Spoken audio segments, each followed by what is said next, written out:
Hello, and welcome to another edition of Grown Folks Business on a Thursday evening, a windy one. I kind of felt like we went back in time. I thought the wind was over and stepped out on the porch and almost fell over. So good to see everyone. Good to have a really near and dear friend who's making time to show herself in this space. And it's been a while, but she's been here before. Ziddy, welcome back.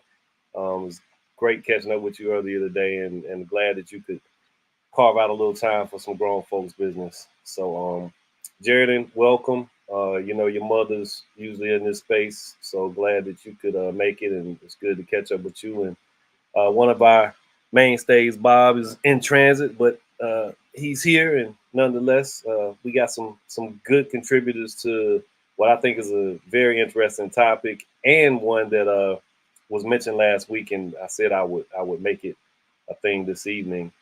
Uh, we lost some people that can't make it this evening that typically would be here that were excited for the topic. So we may make this a two-parter. But the topic is, what is love? Is love definable, or is it an eternal mystery? One answer I got from a really good friend today was that it is both. I think that's the easy answer. Let's try to be a little bit more deciding with our conversation. I will try. There he is. Thanks for joining us, Jared. So uh, I'll begin with that exact question, which is the topic. What is love? And I think that this is a purely subjective answer. I do not think that this word is easily definable. I don't think it's one that you can look up in Webster's and it just makes sense for everybody. So I look at the definition of love as being purely subjective. And I want to make the this understood at the onset. We can definitely welcome in romantic uh, ideas about love in terms of relationships with significant other and such. But I do mean this topic as a broader discussion with all of the nuance that we can consider. So it does not have to be even a human being. It can be an inanimate object or career, whatever it is. But you understand the way you feel about it or the way that you engage with it as having some attachment to love. So just broaden it out. Doesn't have to be about the romantic situation that you're involved in. So with that being understood, Ziddy, I got to go with you first. Gotta take advantage of the time that we have you. So, what is love?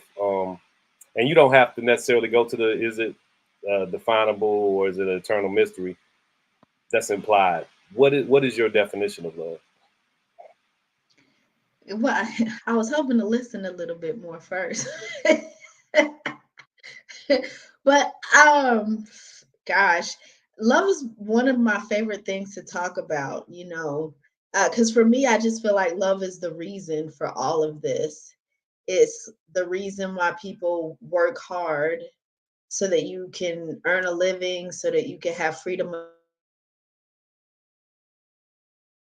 you can the people that you love or in spaces that you love. Is the reason people endure pain, because pain is a natural part of the life process. But many times, in many different examples, people endure a great deal of pain and discomfort because love is makes it worth it. For me, love is like that, the most valuable thing that we have access to in our lifetime on earth, and it's the reason that we keep going. It's the reason. That's what I'd say. Love is the reason. I like that. So, I think of love as being the most tangible, intangible thing. And I have it literally tattooed on me that love is sacrifice or sacrifice is love, which kind of alludes to what you just spoke about. And that sacrifice does not have to include uh, pain, even though I do believe, and that was one of the questions somewhere in here I was coming up on. Uh, are those two things? Do they are they symbiotic? Love and pain, but I do believe sacrifice is like the highest consideration for someone, and that definitely is attached to what I believe encapsulates love. So like you said, getting up, going to work, spending that time that you know you'd rather be doing something else. It's not hurting you, it's not costing you anything, but you reserve that time for that person. I think that's quantifiable as love. Jared, what do you think?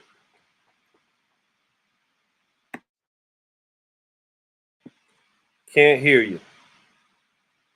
I see you. Oh, your mic is on, but Okay, that might have fixed it. Perfect. Okay, yeah. We had you, then we lost you. Is that better? That's it. Okay. I might have to fiddle with that a little bit after I'm done talking. But you're right. I studied biology for a couple years in college, and what they would speak about as love would be altruism, and it's a pretty rare thing across the animal species. But when you do see a species that's capable of love, what they'll do is rush in front of a tiger to save a cousin, or hand over some food that they maybe shouldn't be sparing, but they know that this other person in their clique and their family and their group needs food. It's the reason why lions don't eat their own young, is that love. And we look for that as humans and other people. And the animals that we keep, in fact, they're the few creatures that are capable of love and connection and affection. If I could say it objectively, I'd say that love is that desire to see something else succeed at the cost of yourself. It's why mothers get up in the morning. It's why we go to funerals. It's why we give out those very large checks at graduation. We take something from ourselves to boost someone else up. Great observations. Yeah, I think the fact that you take it to uh, something that we cannot, the studies have to take place. Like I said, biology, or you're observing animals in the wild, what have you, but you can't go talk to the animal. But you're observing a behavior that is indicative of the thing that we understand to be caring and love and nurturing and protection and sacrifice and what have you. So yeah, that's a really good way of and you already know what we do in this space then, man. And we just just broaden everyone's horizons with your comments, and that was a good one. I'm still kind of thinking that over. That's a good observation to bring in the animal kingdom. Yeah, Bob, what are your thoughts on this subject matter? If it's safe for you to unmic and talk and all that stuff, don't have any traffic issues. If you can't talk, I understand. You got it? Okay. Can you hear me? Can you hear me? Yeah, we got you. I think what Jared just said is really on point. I mean, I think that love is the most selfless thing that we have in our purview. It's and if it's not selfless, I don't think you can actually call it love. I mean, I think that we dilute what love really is when we put conditions on it. I think that the selflessness of it, the putting of others' interest or first, and not with a sacrificial heart about it, but with a wanting to do that heart about it. I mean, it's not, oh, I guess I'll do this. It's not that. It's not a sacrificial heart. It's a wanting to do this heart that I think really defines love. And I don't think that is exclusive to relationships. I think it is a feeling. It is a feeling that we can take into various aspects of our lives and our experiences, that includes a generosity and a vulnerability and an openness that's really distinctive. Yeah, I actually I think about it in the terms of living that and not just being selective with it. So if you live an existence that is all about love, I think that that becomes a norm that is that is visible to, and it shows itself in the way that you interact with other people and all of that good stuff. Um, to your point about the sacrifice part, literally my question, which I kind of went to without incorporating why I say I believe love is sacrifice, but I do not attach a negative connotation to sacrifice. So yeah, it's just the understanding that you're willing to give up something. It's not about, Yeah, yeah, it's it's not about the pain or hurt it might cause you. It's just the fact that you're willing to give up something because this takes precedent. right. It's a glad thing to do, not a painful or not a um, um, reluctant thing to do. It's a joyous thing to do. Agreed, agreed. Um, if it's not, just be careful, man. But police your mic for me, Bob. Zitty, because of what you said at the beginning of this, it's also a place that I like to think I dwell in terms of I truly enjoy discussing, unpacking, wrestling with what love is, the idea of it. I think it's a beautiful exercise. So my other question, I mean, it just goes right into this conversation, is do we talk about love enough? Do we have discussions and conversations that really are centered on love? Do we do that enough in our everyday lives? I guess you can personalize and say, do you? But broadly, do we? That's the question, Ziggy. No, I definitely don't think that we do. I definitely don't think we do. And interestingly enough, I'm a university professor, and so I'm teaching a relational communication class now.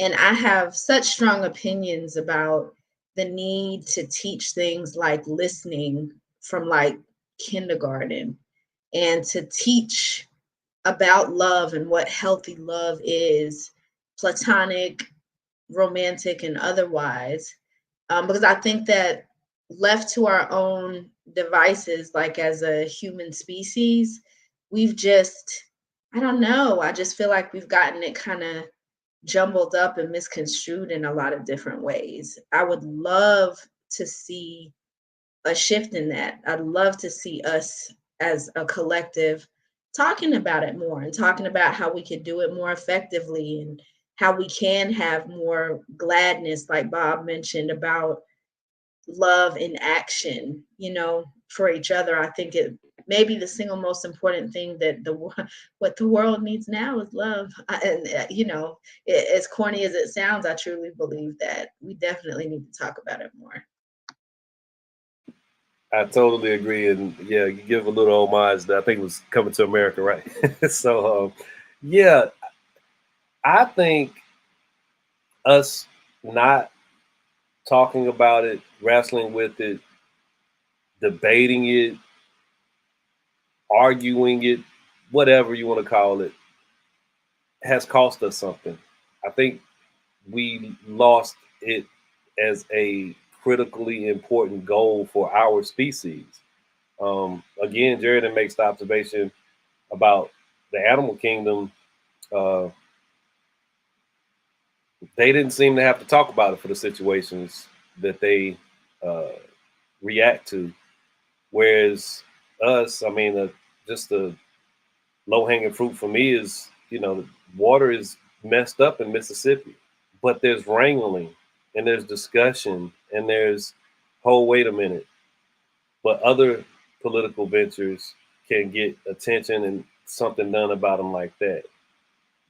There's a lack of love in that process, because how do you not make helping people that are enduring and dealing with polluted water not a priority?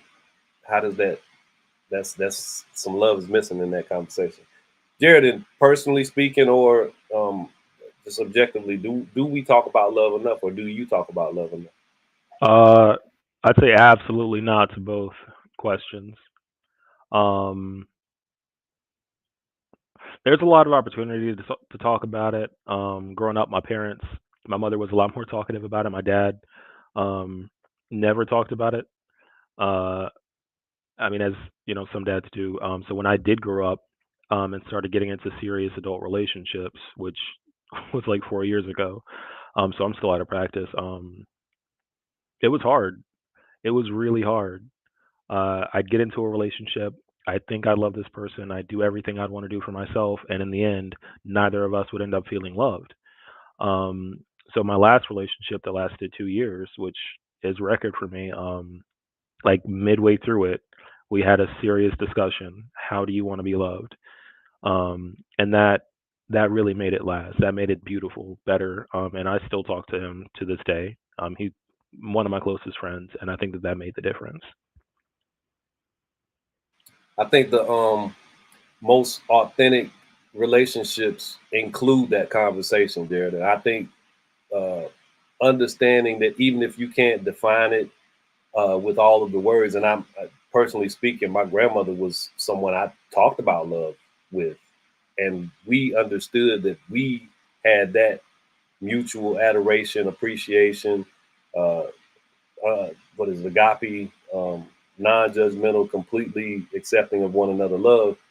Uh, and I know that our relationship was always strengthened because we were so open in our communication of that. So I would definitely think that that's transferable to uh, significant others and so on and so forth. And I think it's a beautiful thing to make sure that's front and center in the conversation, that's including someone that you are pursuing a romantic relationship with. Bob, do we talk about it? Because we doing something tonight, and that's talking about it. So don't forget that part. You gotta say we are addressing it in real time. But do we talk about it enough? I don't think we do talk about it enough, but I also think that in our culture in the United States, we it's burdened up. It's confused with sex. It's confused with lust. It's confused with different things, and it and we are not a culture in the United States of vulnerability and openness and all of that sort of thing. We're more of a culture of positioning, more of a culture of gaming and whatnot. And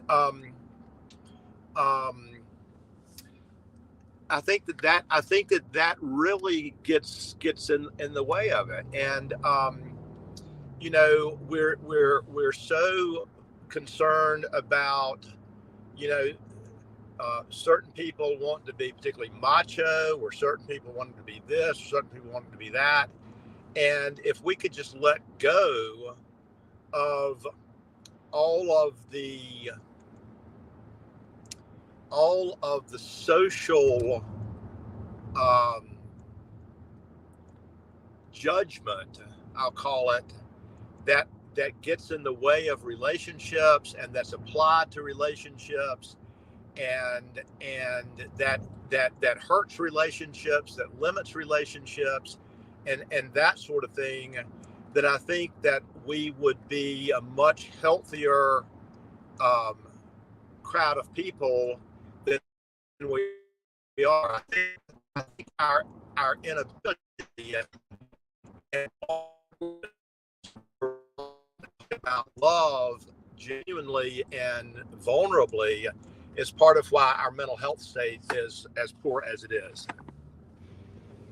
Yeah, I think you kind of broke up a little bit, but I think you're applying our lack of a healthy understanding in the conversations and a centering of love in our society actually costing us something.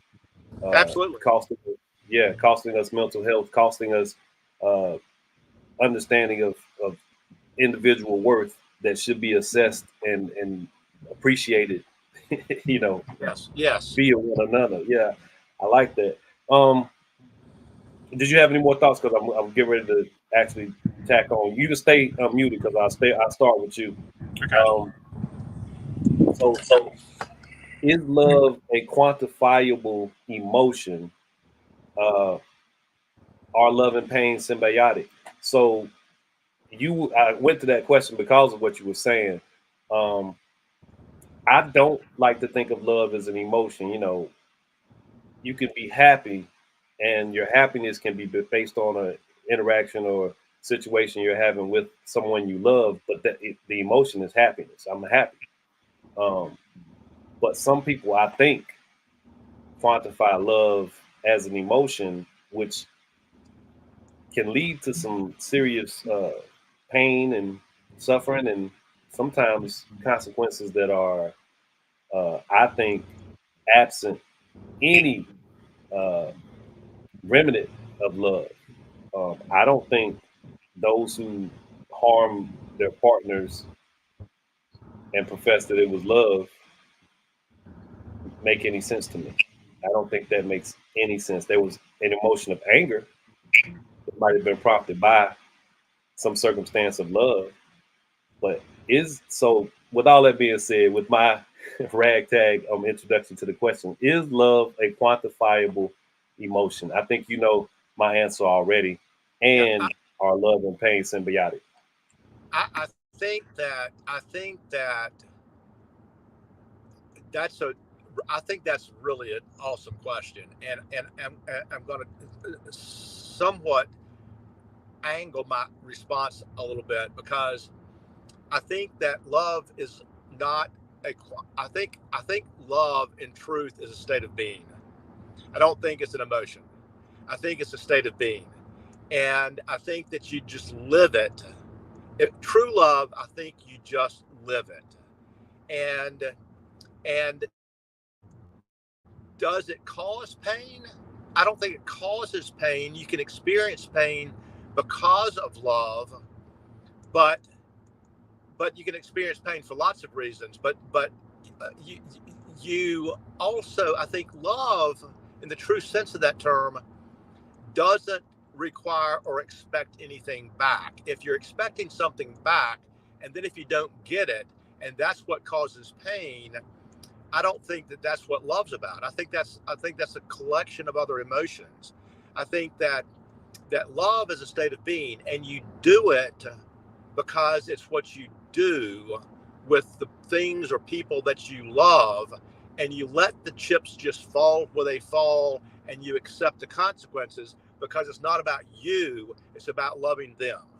And so if it's about you, it's not love. It's not giving enough. If it's about you, and if it's about them, you're strong enough and loving enough to accept the consequences, because you know that what you've done is loving. It's the best you can do, and if you get pain from it, so be it, because that's just so be it. Um, the love and the giving piece has to be preeminent and has to be the winning thing. Yeah, I think that that tinge of disappointment is what we recognize as hurt and pain, but it's just a bit of disappointment, and I think that's um, kind of a testing of your love for the person that may have disappointed or let you down to some degree. I wouldn't say be a fool by any measure, but we're all people and we all make mistakes. We're all fallible. Ziddy, I'm coming to you with the same question.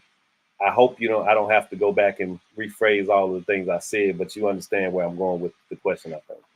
No, and I hope it's okay. I kind of have a counter question. One of the things that I have a hard time with is the conversation about not expecting anything in return.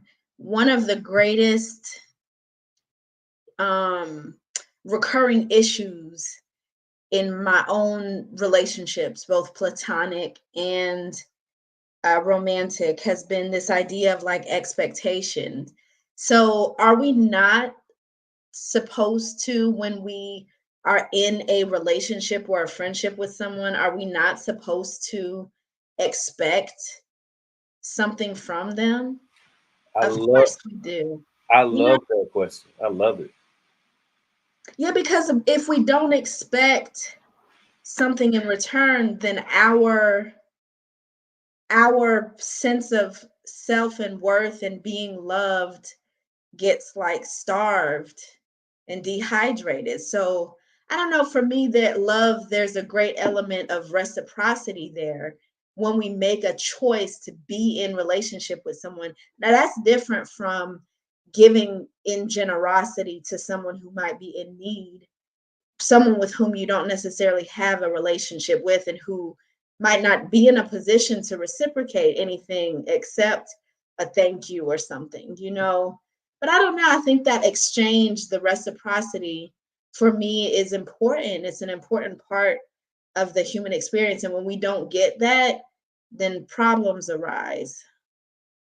I love that. I still want you to respond to the other stuff, but I want to respond to what you just said, because I'm so, as a philosophical adherence, my expectations are always they low, they the floor, because that is what I think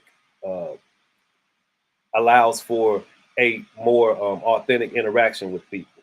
I don't have expectations because anytime you apply expectations in general, and sometimes in a relationship, which I'm going to cover that in just a second, you set yourself up for that potential disappointment. It's not a guarded measure for myself. It's the fact that I can say, I don't expect it. Therefore, when it happens, I truly appreciate it. It is a different balance to the way that I view that dynamic. But to your point, especially when it's a more it's intimate or romantic or whatever, what have you, a partner, it has to be uh, considered in a way, and that's one of my C's. So if you've been watching this show for a period of time, you probably heard me say my 3 or 4 C's: consideration, communication, cooperation, and there's another one that I throw in and out sometimes, can't remember. But Ziddy, I think what you're really standing on in that recognition is, if it's even not understood as an expectation, the consideration has to be there. I mean, the literal understanding that you're dealing with another person that you purport to love, that purports to love you, and you have to have a conscious understanding that, hey, this thing is us, and we need to be clear out about what it is. Bob, I'm gonna come right back to you in just a second. Ziddy's got to jump off in a minute, so I want her to get some last words in. And if you can, hang around, because I'm sure Bob got something he want to say. But you got a couple minutes, so go ahead, Ziddy, if you wanted to respond to that before Bob spoke. Gosh, yeah, I don't think I have time to respond like how I want to respond. So maybe I'll go back to the question that you asked about can love be measured? No, I mean, I think it's one of these beautiful, mysterious things that's infinite. And our measurements are all subjective. So I guess the short answer is no, I don't think it can be measured. I think a lot of people attempt to, in some, tit for tat, or I did this, so you should do this sort of a thing. But I don't necessarily see much good coming from that. Love is infinite, and that's part of what makes it beautiful. And what was the second question? It was about the quantification, and then it was is love and pain, are love and pain symbiotic? And you kind of just alluded to that, because that gives the room for disappointment, which is somewhat painful. I mean, we just continuously wrestle with it. It is eternal. It will go on, and we'll never fully understand it, and we don't talk about it enough. I want to hear from Bob, so you can respond if it was something directed towards your comments before you get out of here. I want to make sure I save the time for that. Go ahead, Bob, if you had something you wanted to bring up in what Ziddy said, and she can respond.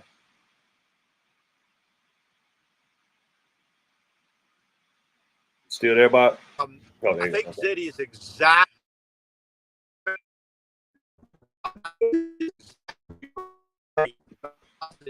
Okay, you sounded like RTD2 a little bit. Can you hear us? Can you hear me now? Yeah, that's better. Go ahead. I can hear you fine. Can you? Okay. Okay. Yeah. Okay, I think that Russ, when you're talking about building a relationship between two people, when you're talking about that specific application of love, I think the reciprocity piece is absolutely critical. It's necessary because then it's you have to have reciprocity. Okay, we got the reciprocity part. You kind of blurred out for a minute, but reciprocity is critically important. Is the overarching thing. So you're in agreement with Ziddy. Ziddy, I hate for you. Go ahead. Go ahead, Bob. When we're talking about building a relationship, I don't know about you guys, but Bob, just get a little bit more settled because it's pretty bad.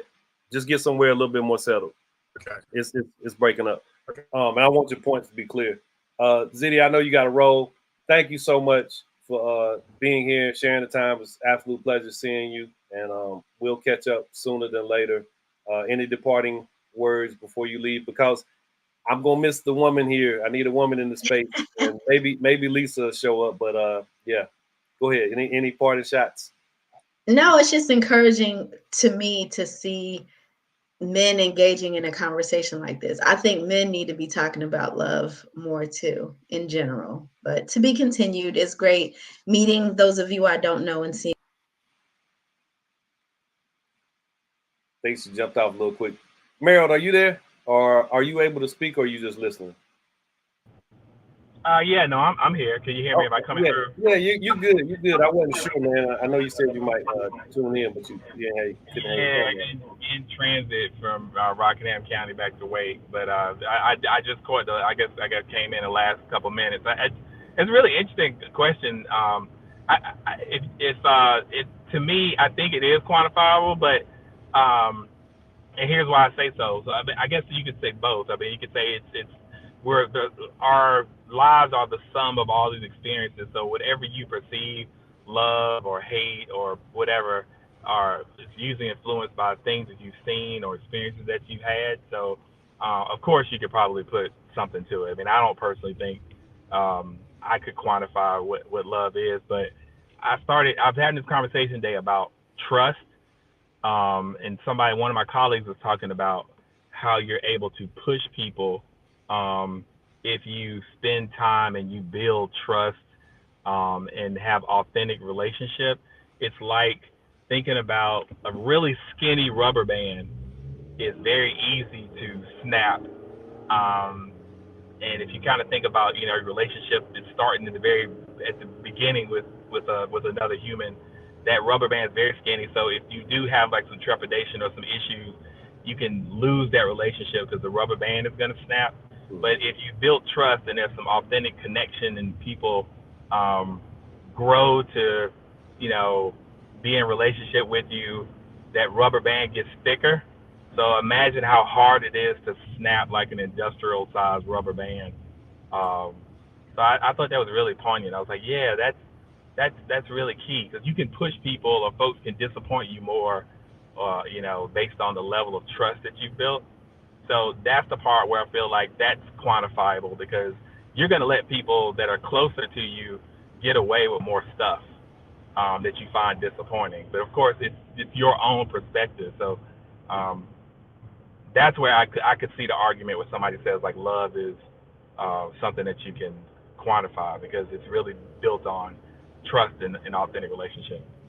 Yeah, I think the integrity part of that observation is what's critically important, and that's why I kind of talk about that philosophical adherence to I talk about having a code or making sure you have a way that you interpret the world, and standing in a place of high integrity allows for more authentic relationships, which allows for that rubber band to expand and become so strong that it won't break under pressure or duress. So I think that's a good way of looking at it. I think that's an awesome way to look at it, and in turn, it strengthens you. It's the bond and the relationship, but it's also you as an individual. Jared, and I'm very curious about your observations and comments. I'm thinking you're in your 20s, if I'm not mistaken, and you're fairly young in the game. So I don't put that. I think I can learn from a 7-year-old. I really do. So I don't put that and say that to be flippant. I just know that when you mentioned your earlier relationships and 2 years is a significant number. I remember when 3 years was a significant number for me. Wow, I was in with that girl for 3 years. Holy crap. That's not necessarily something that you're going to hold on to as you get older, because 3 years ain't nothing when you done live 40. You know what I mean? So that's why I say what I said, but it's not it's not because I think it lessens anything you have to offer. I'm glad you're here. So share away. What are your thoughts on what we just were discussing? So your first question was, is it quantifiable? Okay, I'd say maybe. In reality, it's so subjective, like really subjective. Like one person's feeling of love is not another person's. One person's expression of love is not another person's. So if you were to quantify it, you'd have to quantify all those different measures of how much is this person willing to sacrifice, or how much does this person need to be around this other person? How much trust is there? It'd be a really, really heavily weighted system, a difficult equation. And I know that I've tried to measure it so many times with people who I thought I was interested in, who I thought were interested in me, and it never went well because I was always wrong, always off by some amount. Yeah, then keep talking to me. I never thought of it being quantifiable, especially as an emotion, but quantifiable, because I feel like there's always going to be something that surprises you.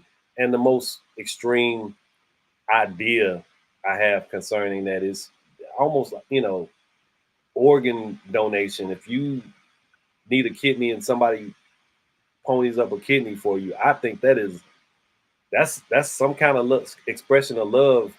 And I wouldn't even begin there to think about any quantification of love, because that is pretty out there. And it's like, wow, I don't think my math would have got to that point anyway, as far as quantifying love. But, it exists. So are love and pain symbiotic was the other part of the question. Symbiotic? No, not in any significant way. Not in the way that well, not in the same way that like yeast and bread are symbiotic. It's more in the way that pain is humanity. It's the human condition. It's constant. We can't avoid it. So it is a part of every expression, every state, every emotion, every decision that we make. I hope I'm not being too short. No, you're not. I kind of think what you're saying is pain is definable. We know what that is. Mm-hmm. We know we want to avoid it, but love has a mystery to it that I before you said what you just said, I kind of thought they had, and I still think of them as symbiotic, depending on how your brain is processing the question. Mm-hmm. But I get what you're saying and making them more exclusive, because one is easily definable. I adhere to some ideas around Epicureanism, and that's just pain. That's pleasure over pain. You avoid pain. You don't want pain. So pain is something we know about. I appreciate your contributions, man. I do. Oh. That's good stuff. Good observation. Mm-hmm. Bob, did you want to? Oh, go ahead. Did you have something you want to say, Jared? Yeah. I'd love to find love without pain one day. I think it's out there. It has to be. It has to get easier, and I'm going to keep working at it. And that was my last point. Yeah. So I think, and this is, I think, Jared, because you were speaking more from a relationship standpoint, that's just tough, man. I tell people all the time, falling in love or having that relationship that is the one that everybody hopes for in their life, is that's like winning the lottery or getting struck by lightning. That, we act like that's a normal occurrence, but it is totally not. But I wish you well on that journey, bro. It's just not, that other person presents some obstacles. And to Meryl's point, and I bring in the word authenticity and integrity, the words authenticity and integrity. Those things have to be qualities. And then you got to hope the rest falls in place. Who knows if it does or doesn't? That's the problem. Bob, you were making some comments while you were kind of blurring in and out. And I know that reciprocity was the paramount communication. Do you want to rehash that, or you can pick up where we're at now? It doesn't matter. Yeah. So my point then was that if we're talking about the sort of love around which you build a relationship, that's a particular application of love. And in that particular application of love, I think reciprocity is absolutely critical, because you're building something between two people, and it's got to include honesty and respect and consideration. And there has to be all of that reciprocity. If there's not, then it's not going to work. It's not going to be good.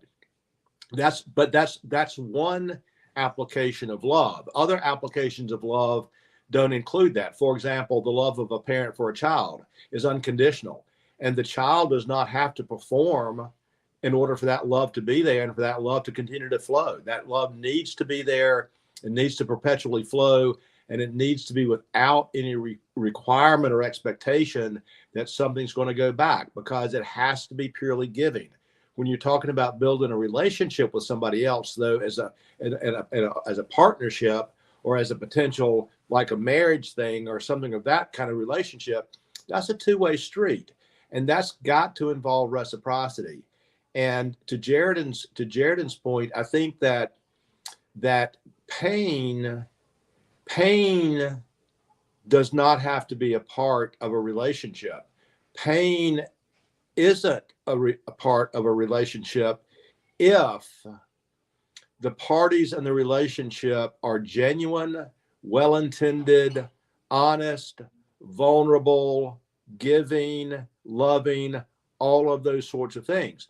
Disappointment may come in that, because you've got to be practical.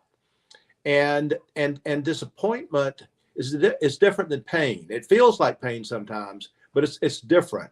It's a pain that's accepting reality. It's not a pain that comes from being hurt.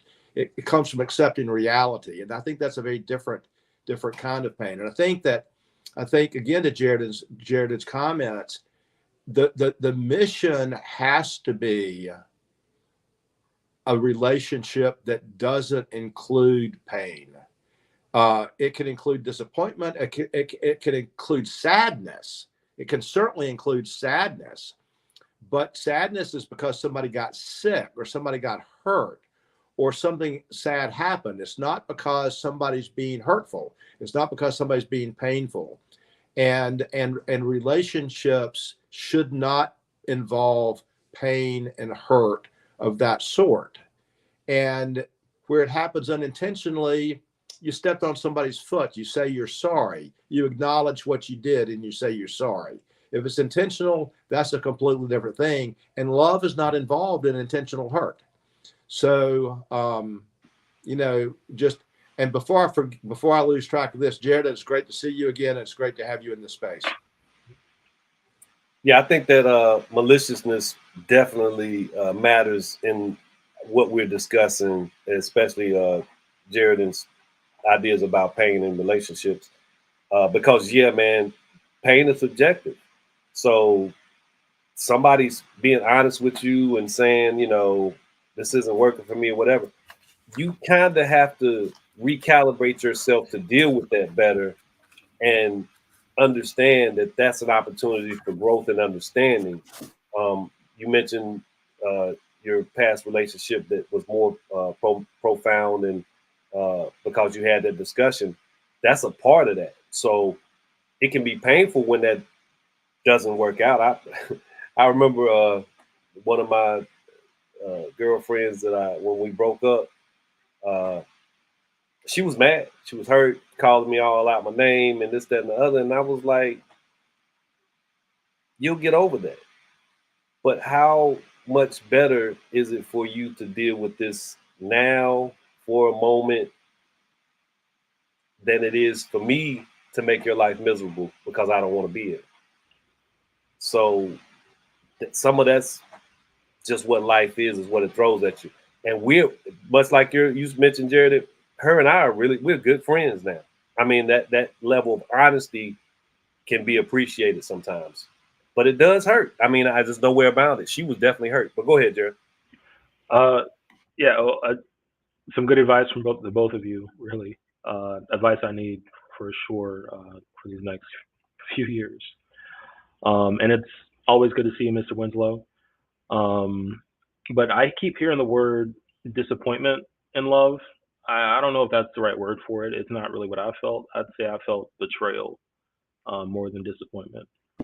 That's that maliciousness, bro. When it's malicious, it's different. It's that malicious. If it's betrayal, then if it's calculated, if it's somebody, I always say, you can lie to me, but don't deceive me. Deception means that you took the time to really think about how to pull the wool over my eyes. So there's different levels to this thing, but disappointment is on that road. But you're right. When it gets to a certain, conversation introduces betrayal and such, there's some maliciousness that has to be discussed too. And I think betrayal is a remarkably common aspect of relationships. And I will say betrayal does not reflect love. Betrayal is betrayal. And that is the antithesis of love. If you're inclined to betray, if you love the person, have conversation first. Talk about what it is. Talk about what's going on. Talk about what's not working. Don't just betray. Betrayal that's not love. That's not an action that involves love. That's an action that involves malintent. You got something you wanted to say, Jared, before we move to the next thing? Oh yeah, we have been on this for a while, haven't we? No, go ahead, man. We can get ready to wrap up. Go ahead, bro. Okay, yeah. Well, when I say betrayal, I don't really mean malice. It doesn't take malice for me to feel betrayal. I'd say the most betrayed I ever felt in love was when I moved in with that person, who I dated for 2 years, and they couldn't afford to pay rent with me. They would spend too much money on something else, and then I'd be footing that entire bill. They moved in with me, they committed to that, and then they didn't show up. That was a deep betrayal. It wasn't disappointment because they didn't turn out to be a different person than who I thought they were. I wasn't confused in that regard, but I was betrayed when they didn't do what I thought they had committed to do. Yeah, that still is in the realm of maliciousness purely because it's selfish. So if you just center yourself and know that you take somebody for granted who is responsible and you put that responsibility on their shoulders, there's maliciousness there, man, and that's pretty foul. I mean, that's a if there's a caring that's supposed to be in that relationship and they welcome you guys know what you're getting into in the space. We have to share this for us to be able to afford it, and they don't even put forth the effort. That's some deception there. That's a whole lot because he knew what you expected. Come on, man. I mean, there's no doubt about that. You had a discussion and agreement. So yeah, all of that is applicable. Meryl, I want you to say what you wanted to say if you had anything in these last couple minutes, and lastly, answer the question of where do you go to feel love. But you can definitely unpack whatever other thoughts you might have. I don't think I had anything necessarily any profound thing to share in reaction to what you guys are talking about. I just harping back on what I said earlier. It's like what you know is what you know. What you've experienced is what you know. And so some people define love, in the way that it was defined to them by what they saw. Some people define love, and another person would say it's codependence. So yeah, it's really interesting to just kind of like have a conversation to think about like where do we see it? Like where are the concrete examples other humans that, you know, gave us our definition or how we feel about love, or what we're willing to accept, or what we're willing to do in the name of love. And sometimes people hurt folks, and they say it's because of love. I was doing this for you, or because I love, because like maybe I decided to, you know, see another person and I didn't want to tell you about it because I didn't want to hurt you because I love you, you know. And in their mind, like they really believe that, when it's really self-motivated and self-preservation. I always say rationalization is a hell of a word. Rationalization, yeah. So no, that's real deep, yeah. And where I guess where I go to get love, I mean, I think you have to love yourself first. At least I do. I don't, and I think that a lot of it is kind of like self-motivated or self-inspired. So you kind of have to have love for yourself and who you are before you can love somebody else, however you define it. So I think, you know, I go inward. I mean, and I obviously have examples, you know, like I've seen the way that, you know, like my dad cares for my mom, and I've seen, you know, over time, like what friends have done for me and what I've done for, you know, my partner now and kids. Yeah, but it starts to me, it's just, it starts here. So. So since you stole my answer, I'll answer now. Same. I go internal, but I get to, and Shalita says, yes, love definitely starts with self. Absolutely. I go internal, but it's not to be selfish and self-obsessed. It is to be reflective more than anything else. And what you mentioned, I think, is critical, Meryl, in that process of going within, is finding those points where you have experienced it, where you've understood it better, where you've been cared for, and you find solace in that. That's where I go to find the feeling of love. And I also understand that, you know, I truly adhere to the idea that it's, I think it's Shakespeare, it's better to have loved and lost than never to have loved at all. I know what that experience has felt like in relationships. I've had women that I was like, yeah, this is the one. Did not hold up, but I would not get rid of that feeling in that situation for anything, because I know what that felt like. Bob, I'm coming to you next. Where do you go to feel love? And whatever final thoughts you have, and then I'm gonna let Jared take us home. You know, I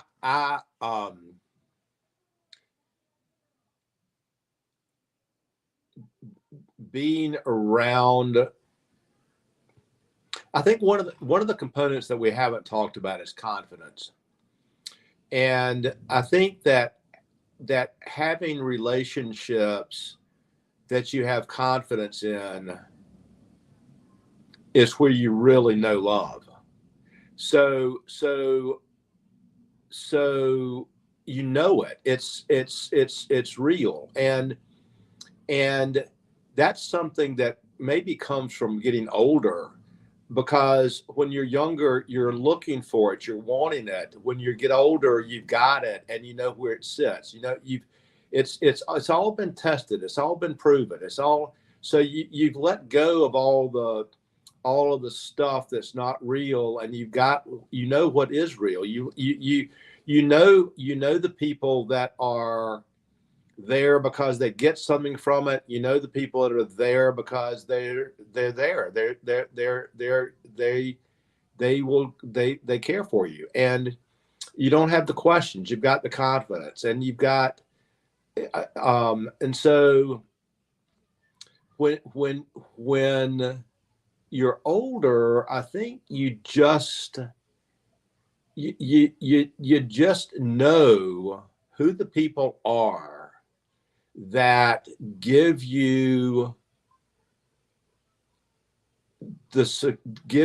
that are there for you, and it's just pretty simple. It's pretty clean. It's not complicated, and I'm lucky as a dad that my boys and I have always been close. We will always be close. There's never been a bump in the road there.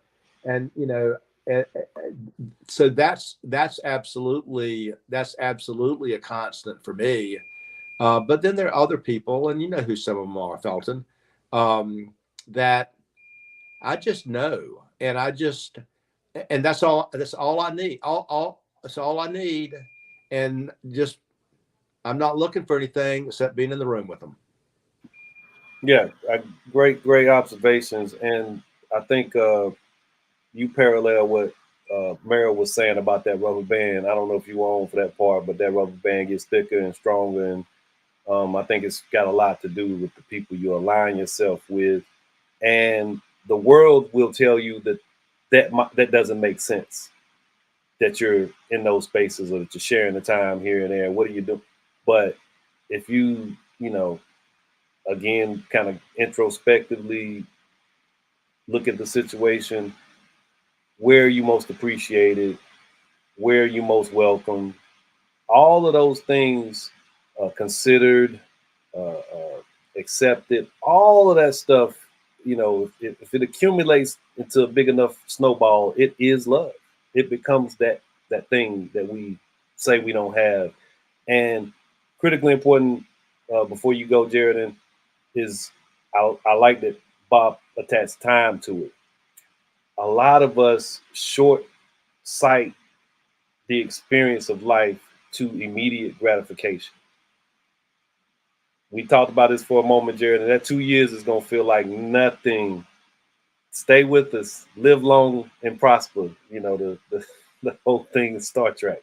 Do that, because when you're 40, when you're 45, you'll be glad you had that experience, but there'll be something that's more significant that has transpired and has really, if given the opportunity, taken you to a place that Bob was alluding to in terms of understanding who you should surround yourself with and who you should be most eager to be in the presence of. And love will be attached to that. Give you the last word, Jared, and what you got? And where do you go? Where do you go to feel love? Okay, yeah, thanks, Felton. Always good advice. But I'm more of a nihilist. I think I got to the same place Bob got to, but in a different way. It wasn't from my experiences or the people around me. It was this knowledge that I am just a jelly-filled, nitrogenous, carboniferous life form that one day decided to make DNA, replicate, start wobbling the air with my words, making sense of the things around me. And I'm one of 8 billion on this planet, which is just a rock floating around a ball of fire, which is just a solar system floating around a supermassive black hole, which is one galaxy of many within the 45 billion light years that is the observable universe. And then there's so much more past that we will never know of, never see, never touch. Truth is, I don't matter, except when I say I do. What I say matters. And how I move around the world is entirely based on my decisions. And there's people around me who are either good for me or bad for me. And if they're not good for me, they don't need to be around me. If they are good for me, I'd want them to be around me. But if they're not right for me, then they won't be around me. And so as long as I'm doing my thing, doing it right, I'm sure that at some point I'll get what's due, what's owed to me. The beginning of your statement was one that I think is a great, it was a very deep description of what I like to, verbalize as humility. So yeah, I think we do need to understand how inconsequential we actually are in the scheme of things to truly appreciate existing in the scheme of things. So I salute you for making that observation. I salute you all for being here tonight. Thanks, Zitty, for dropping in. It was great to have you. She did text and say the cutoff happened a little too quick. That's why the goodbye was so short. Meryl, good to see you. As always, glad you made it home. Bob, same to you. Yes, Jared, sir. Don't be a stranger, man. Enjoyed you all. Have Come back. Have a good time. Take care.